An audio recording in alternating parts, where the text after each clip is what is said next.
Buen día. Hoy presentaré el tema de maduración pulmonar, a cargo de un servidor, bachiller Eduardo Canul Narváez, estudiante de primer año de la Facultad de Medicina en la licenciatura de médico cirujano. Daremos inicio a una pequeña introducción de qué es el sistema respiratorio. El sistema respiratorio lleva a cabo uno de los procesos vitales en el ser humano a través del intercambio gaseoso, es decir, la adquisición de oxígeno y la eliminación de dióxido de carbono mediante la integración alveolo capilar. Con respecto a su desarrollo, empieza en la semana 4 y concluye hasta la infancia.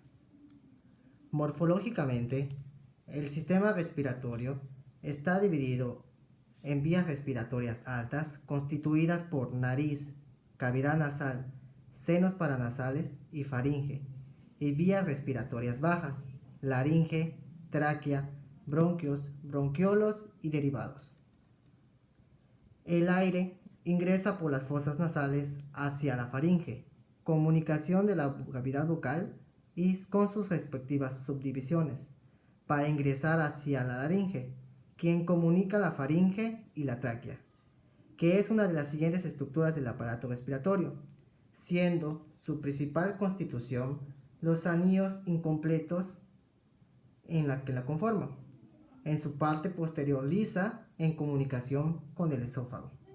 La tráquea llega a una bifurcación para dar origen a dos bronquios principales de las yemas broncopulmonares, al punto de la bifurcación de la tráquea, también llamado carina.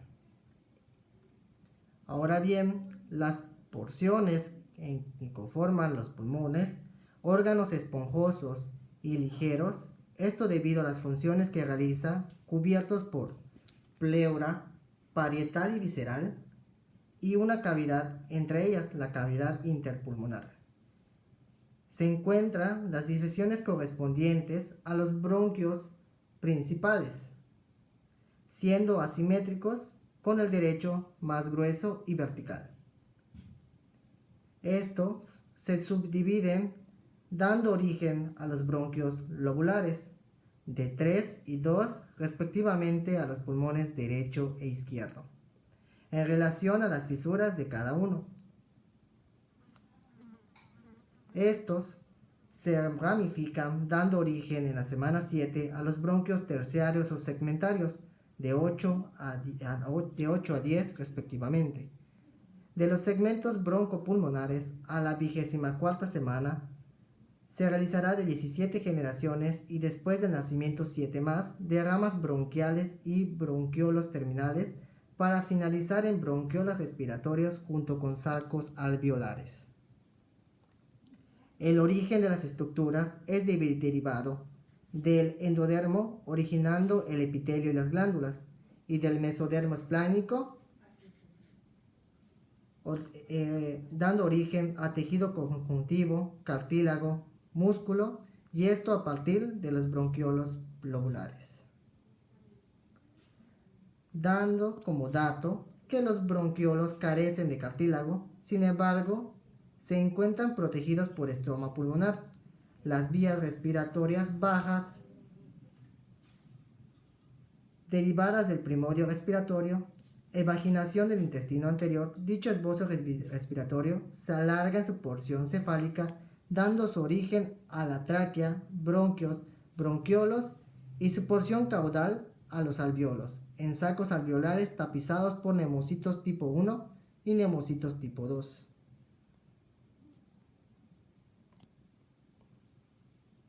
Ahora bien, hablaremos de lo que nos compete. El pulmón comienza su desarrollo en la semana 4, de gestación, con el esbozo respiratorio, evaginación del intestino anterior, rodeado de mesénquima esplácnico. En su interior, de endodermo, dando lugar a epitelio de revestimiento, y la diferencia en morfología de un pulmón a otro es regulada por el factor de crecimiento transformante. La maduración pulmonar se lleva a cabo por 4 etapas: la pseudoglandular, la canalicular, la sacular y la alveolar, cada una con sus correspondientes semanas. La primera etapa, la pseudoglandular, ocurre entre las semanas 5 a 16 y se lleva a cabo de 12 a 13 divisiones de las vías respiratorias. En este proceso se identifica la presencia de túbulos respiratorios cubiertos internamente por epitelio columnar de origen endodérmico, que tienen apariencia glandular. Al final de esta etapa, se origina la aparición de vasos sanguíneos paralelos a los conductos, como podemos identificar en la siguiente maqueta. La siguiente etapa corresponde a la etapa canalicular, correspondiente a la semana 16 a 27. Aquí hay un importante crecimiento de los túbulos respiratorios.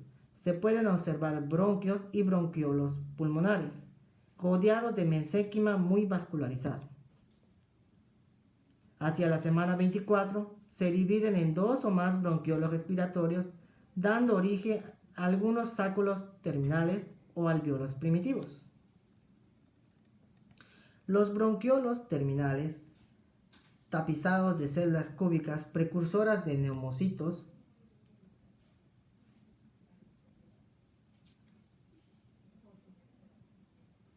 y al hacer contacto con los vasos capilares se forma la membrana alveolo-capilar y comienza la producción del factor surfactante pulmonar.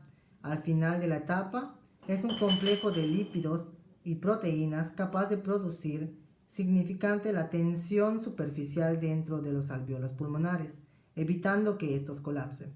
Este complejo lipoproteico es producido por los neumocitos tipo 2. En este momento, para pasar a ser un pulmón incompatible con la vida a uno potencialmente viable. La siguiente etapa, la canalicular, corresponde a la semana 26 al término de la gestación. Aquí hay un importante incremento en los sacos pulmonares y adelgazamiento del epitelio, conformada por células cúbicas y planas, separadas por tabiques. Estas células se constituirán en columnas precursoras de neumocitos.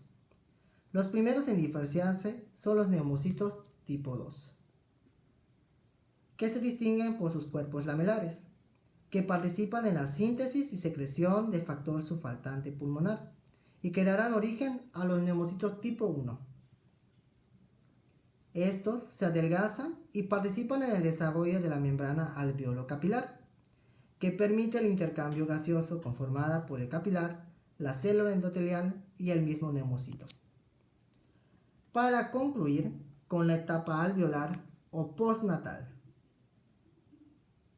la formación de las bolsas alveolares o alvéolos definitivos, los cuales se expanden, y los alvéolos de paredes lisas revestidas de neumocitos tipo 1 y tipo 2, una vez concluida el desarrollo de los pulmones, se componen los lobulillos pulmonares, una unidad estructural del pulmón, conformada por un bronquio, conformada por un conducto y un saco alveolar.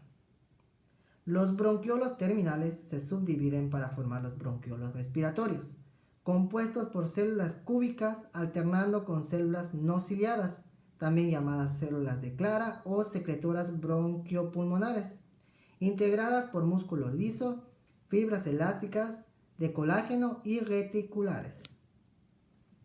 El conducto alveolar, con una pared delgada, compuesta por epitelio plano, músculo y fibras, los cuales terminan en un número variable de sacos alveolares con pared delgada.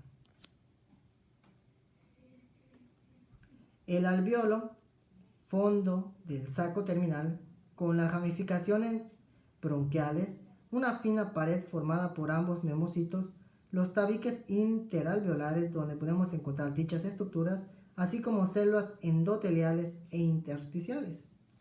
Al nacimiento se considera que obtenemos un total de 50 a 30 millones de alvéolos, pero en la vida adulta este incrementa siendo un total de 300 a 800 millones de alvéolos.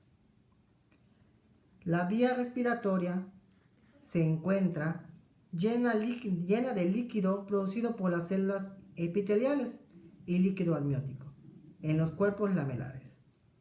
y es hasta la semana 35 que el factor surfactante pulmonar en niveles suficientes es secretado por exocitosis distribuido sobre la superficie de los alvéolos para producir y reducir la tensión superficial y facilitar la expansión pulmonar, favoreciendo el intercambio gaseoso. Por mi parte es todo. Muchas gracias.